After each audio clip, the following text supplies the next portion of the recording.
Hey everyone, this is Bryan from Vance Hines. Thanks for joining me on Workshop Wednesday Live. Something we used to do not too long ago, but we've sort of gotten away from it. So I kind of want to get back to it and take your guys' questions every Wednesday and Friday for Fuel Pack Friday. So Friday, we'll try to stay more with electronics, with Fuel Pack, with tuning. Wednesday, we can talk shop a little bit. So if you need anything going on with your motorcycle, maintenance questions, installation instructions, hardware, upcoming products, etc., go ahead and throw those questions out there, and we'll go ahead and get those answered for you here today on Workshop Wednesday. A couple things to go over. Keep in mind that if you guys are in the area, Myrtle Beach Bike Week is still going on, and we will still be installing our air, fuel, and exhaust products all weekend long. So if you're in the area, Cole Preston, how you been? Been good, buddy. Go ahead and drop by Myrtle Beach and get that stuff taken care of for your bike. Go ahead, go down to the rally, get some parts installed, ride home with a new feeling bike. On top of that, go ahead and make sure to tune in to the NHRA races. I believe those are this weekend as well. So tune in to watch the teams go ahead and do some good pro stock motorcycle racing. As you can see, I've got a 2021 bike behind me. So we'll go ahead and address right off the bat that, yes, we're still working on 2021 and Fuel Pack FP3 compatibility. No ETA as of yet, but just know that, we are working on it. Jay Burgess on Instagram says, have you guys started making anything for the 2022 Grom yet? We had a Grom here in the shop not too long ago. I don't know what is going on as far as development for the 2022 models.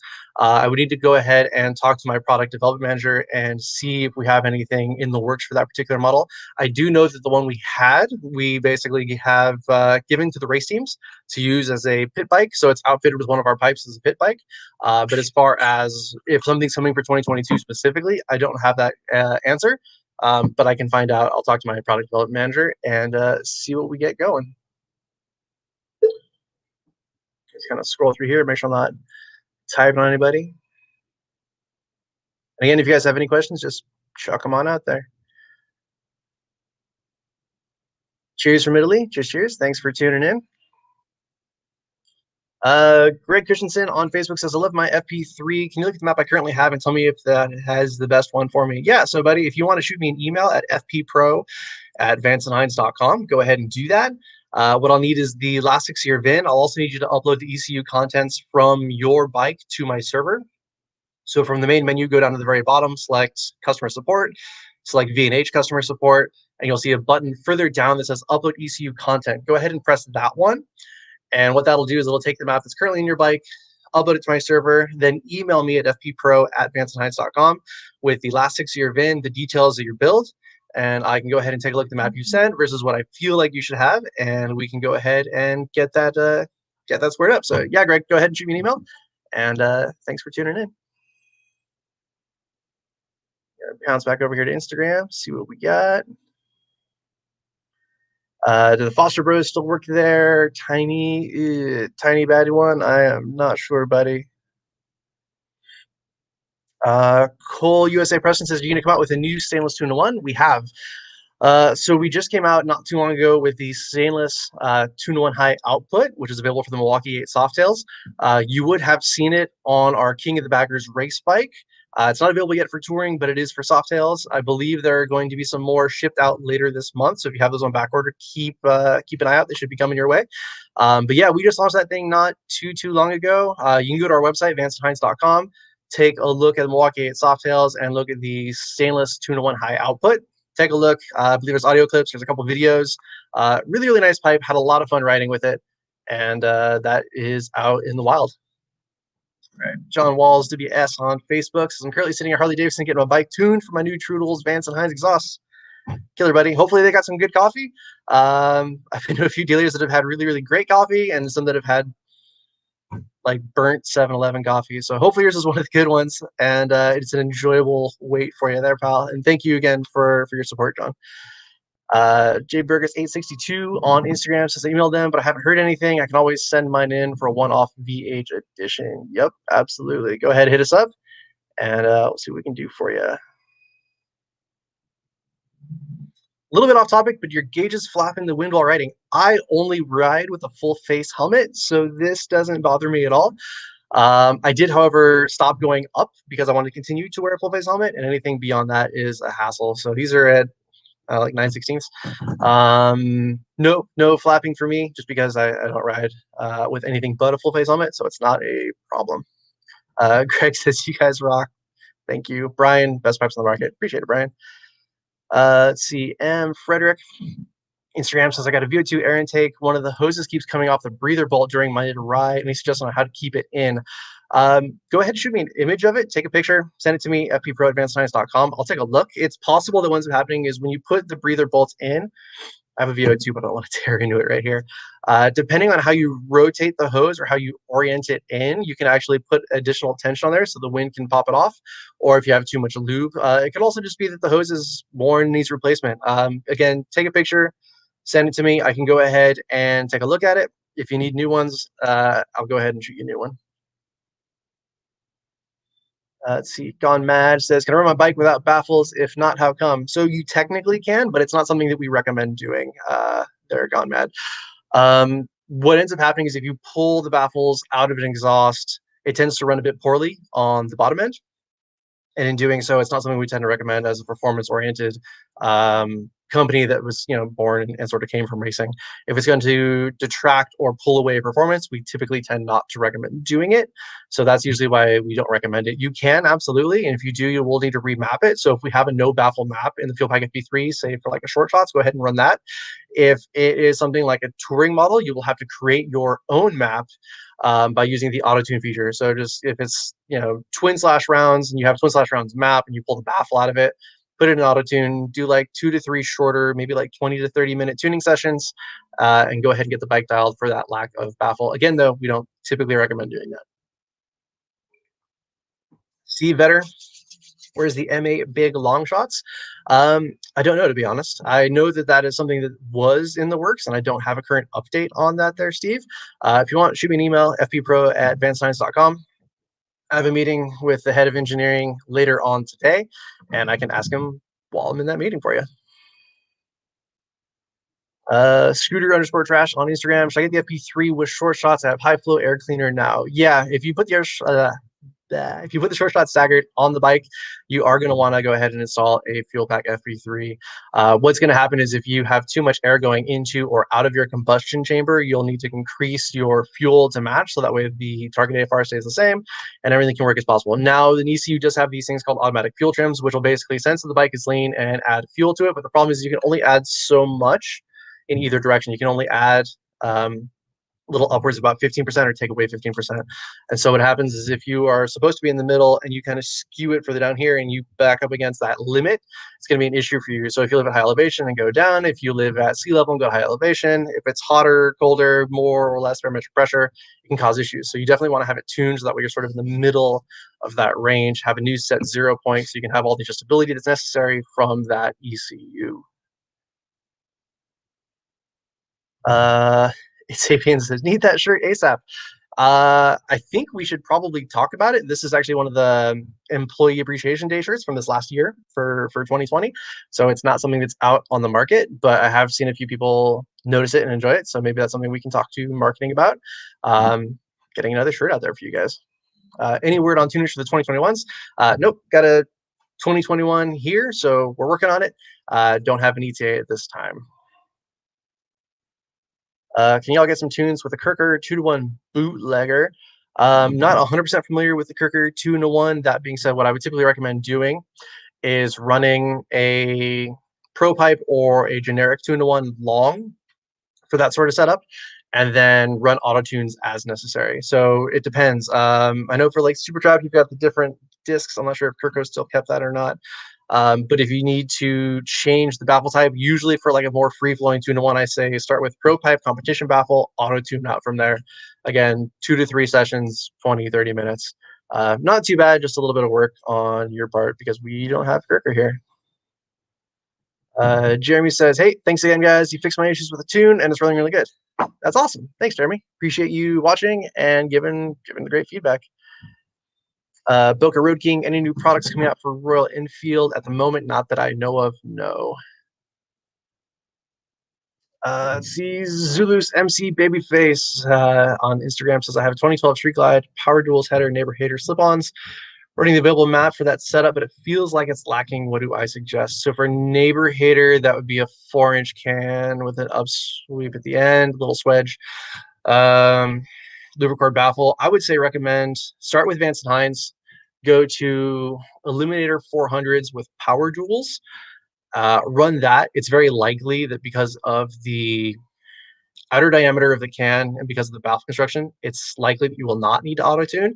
Run it for a tank of fuel, see how it feels. If you feel like there's some lagging or hesitancy, then go ahead and run a couple auto tunes, 2 to 3 shorter sessions, nothing big, 20, 30 minutes a piece, predominantly going to be in that cruising zone, that closed loop application area, and then you should be good to go. Again, though, that is a very similar construction with the outer diameter of the can and the baffle that I would think that an eliminator map should take care of you. Hello from Brazil. Hello, hello. Andrew Nieto says, hey, got a short shots FP3 high flow and an 883 iron. Bike runs very well, but I would like some more power when I go from 0 kilometers starting running. Is there any possibilities? So typically, if you've got a set of short shots on it, you've got high flow air cleaner, and you've got the tune in it that we've created here in the dyno with wideband sensors using our Fuel Pack Pro, then the reality is that you're not going to get a whole lot more out of it. It is a 54 cubic inch motor. The best way to get an 883 a little bit more giddy up, honestly, is to put a 1200, 1250, or 1275 kit in it. That's what I did many, many years ago. I had a 100th anniversary 883. Loved the bike, but sort of felt like I wanted more. So I ended up putting a Buell 1200 top end on it with the Thunderstorm heads, Andrews N6 cams, regen the carb, hotter ignition system, etc., etc. And I ended up with a little Sporser that put out like 92 horsepower. So there's definitely a ton of cool stuff you can do to Sportsters, but the reality is if you've got the proper map with those products already, then the only thing you can really do is cam it. And if you're doing that, you'd actually probably be better as far as like dollar per horsepower to just go ahead and do the 74 inch or the 1200 kit and go from there.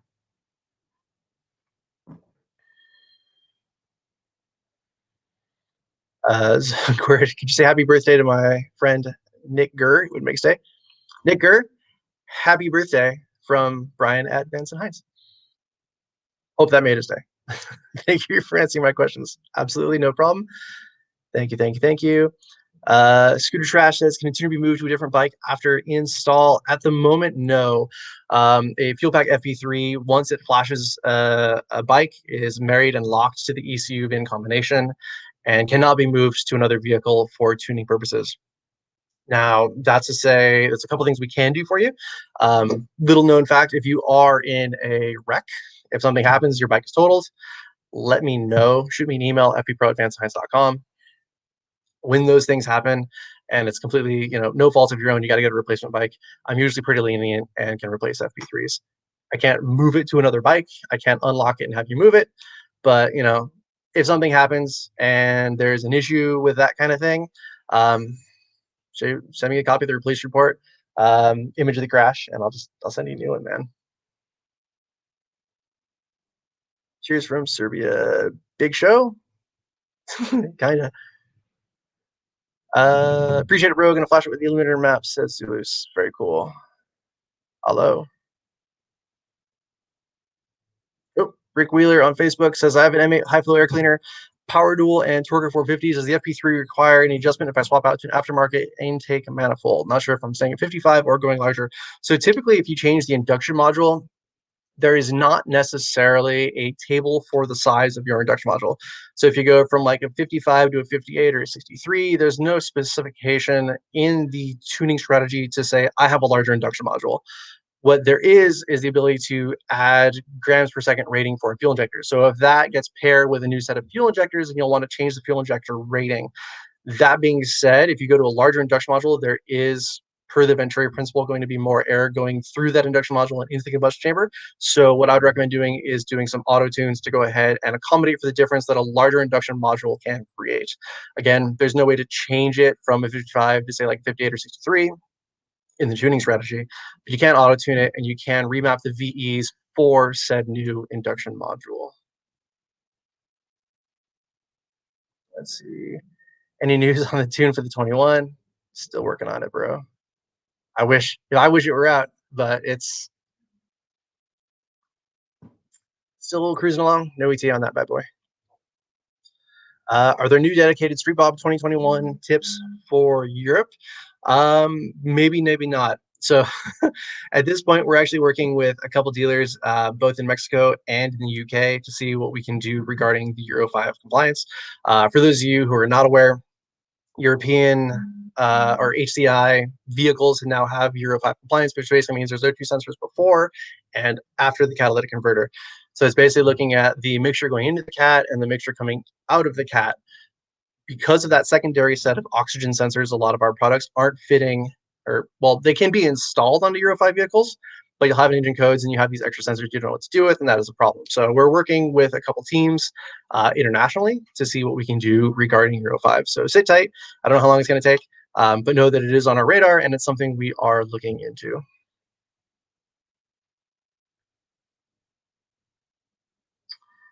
Jane24 says, hey, my FP3 is on auto tune, but the idle on my Sportster. Not 100% sure what you mean, but I'll kind of go through the auto tune thing. So typically when a bike is put into auto tune, it is changed as far as the target AFR table is concerned and any of the adaptive fuel tables. So all the adaptive fuel tables are turned off. So that way we get a clean signal coming to and from the oxygen sensors for the front and the rear O2 sensors. Now, the target AFR table has to be leaned out to a level that is within closed loop range, a level that can actually be read by those narrowband sensors. Now, narrowband sensors can't read to the same degree as wideband sensors, and as a result, it's far more limited as to what they can and cannot do. So we have to basically take the entire mixture and lean it out. We usually set it to, say, like 14.4, 14.6 for the target AFR, and then you go ahead and ride the bike. That typically means the bike is going to run hot. It's not going to be as responsive. It's going to feel a little bucky on the throttle. Idle is not going to be too happy. Sometimes it can even stall out. So auto tune mode is an irregular mode that can cause runnability issues, much like the idle you might be experiencing on your Sportster. But know that when everything is done, the target AFR table goes back to normal and the adaptive fuel tables go back in as well. So that way that offhand runnability issue is solely for auto tune mode, not after the fact.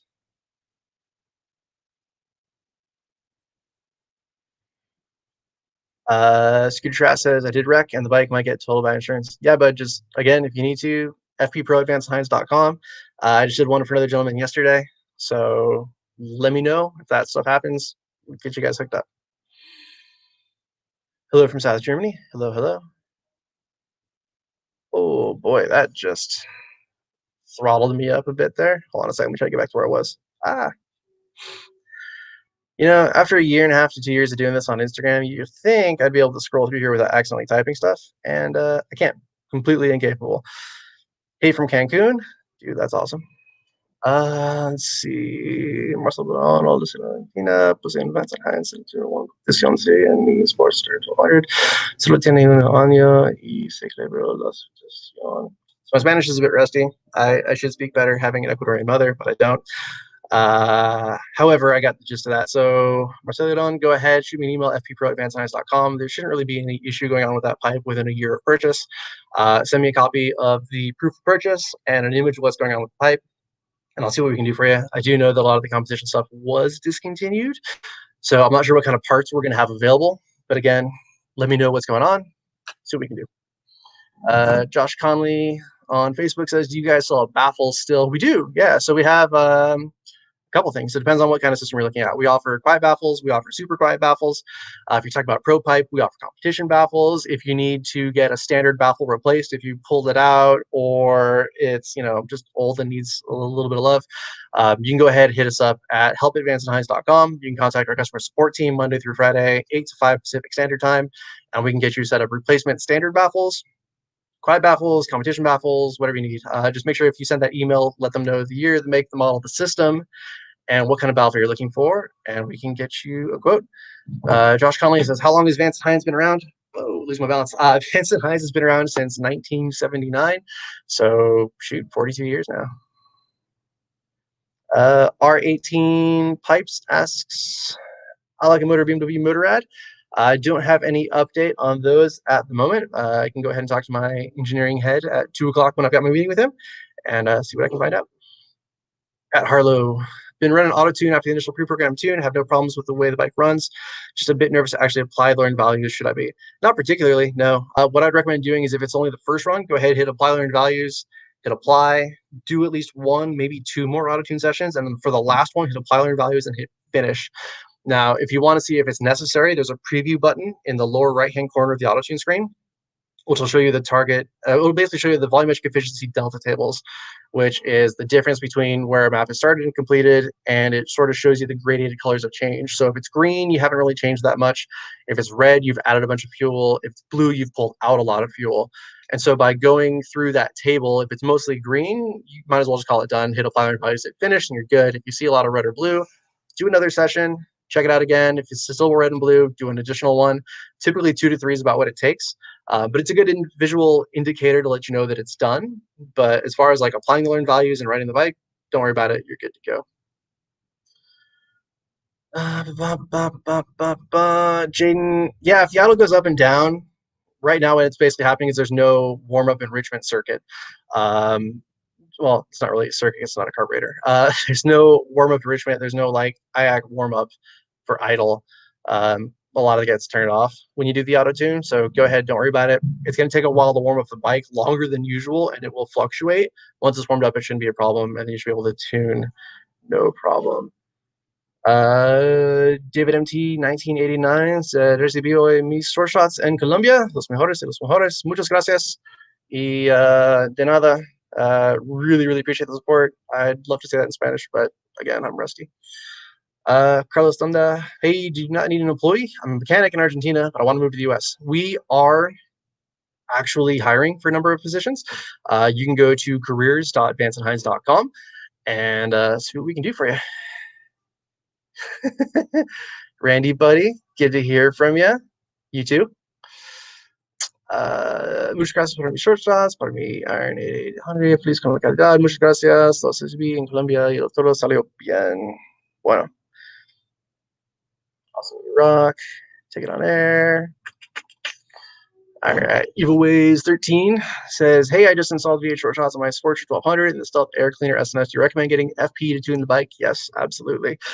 You don't have a high flow air cleaner and a full header system on the bike, so you need a tuner. Go ahead and pick up an FP3.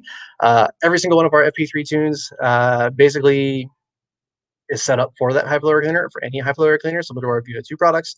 So go ahead, just flash the standard short shot staggered map for your bike, and you will be good to go. B-8 says, can you still tune a stock Sporser 48 with FP3? You can. We do actually have, if you go to the HD manufacturer, so like Harley Davidson, under the manufacturer list for maps, you'll see one that says stock improved. It is essentially an improved version of the stock map, better target FR table, better advanced Spark advanced tables front and rear, a little bit more oomph out of the package without you having to do anything to the bike. So yes, we can go ahead and tune a stock 48 and make it a little bit better. If I throw a map up my Sportster, will it stop the auto from going up and down? Potentially. It depends. If it's the right map and you're out of auto tune mode, then likely yes, your fluctuation should go away. However, there are things outside of tuning that can cause fluctuations. Intake exhaust leaks being one of them. Cables not being properly adjusted, air cleaners being kind of dirty, spark plugs going out. So there's a few things that could be outside of the tune. So it might be worth taking a look at those maintenance items and kind of going from there.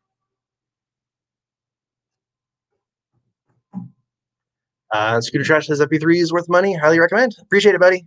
Thank you, thank you, thank you. I'm going to go ahead and give you guys a couple more minutes. Throw out any questions you got. Otherwise, we're going to kill it here, and I'm going to go get some sushi for lunch. So again, real quick reminder, we are in Myrtle Beach for Bike Week again this weekend. So if you are in Myrtle, want to get some Vance Hines parts installed in your bike, we're doing full air, exhaust, and fuel. Hit them up, VO2 exhausts and FP3s, all the truck, all the time. So if you guys want to, go ahead to Myrtle, go ahead, get that done, and enjoy that new feeling bike heading home. Also, NHRA Pro Stock motorcycle teams are racing this weekend, so make sure to go ahead and check that out as well. Jane says, appreciate the advice, bro. Absolutely. That's what we're here for. If you guys want to ask a question after the fact, if we're not live here, which will be in a matter of seconds, it looks like, go ahead, throw a question out there. I will go ahead and answer it this week on Friday for Fuel Pack Friday, where we do a typical tech Q&A type show, somewhat feeling like we do right now. So again, go ahead and hit me up and we'll do it on Friday. I see a couple more popped in. HD4848 underscore. Flashy generic map for the short shots, higher flow, 2020-48 feels sloppy. Any more specific maps for Screaming Eagle filter and short shots? Screaming Eagle air filter is going to flow very similarly to one of our VO2s. For the most part, we've had a bunch of different air cleaners in the shop. Early Performance Machine, all of ours, some Screaming Eagle, because these things come with ventilators on a special now anyway. And for the most part, the flow characteristics and the volumetric efficiency table needs are pretty similar. Not a whole lot of power output change there, so shouldn't really be tweaking you that too much. That being said, I would take a look at other things that could be causing the issue. It's a 2020, so more than likely it's got low miles. It shouldn't really need any servicing, but if it does have anything like that, I would check it out. Big thing is if it hasn't had its 1,000-mile service performed, those throttle cables can stretch out quite a lot, particularly on Sporsters. So what ends up happening is the butterfly valve in your induction module should be perpendicular to the induction module at wide open throttle. Sometimes you'll pull wide open throttle and it's really chilling right there. So you're actually not at wide open throttle, even though you're twisting it as hard as it can, because the cable is stretched and the valve isn't moving as much as it should. Check that. That is usually a big problem a lot of people skip out on. So other than that, double check the tune, send me an email at fppro@vancehines.com.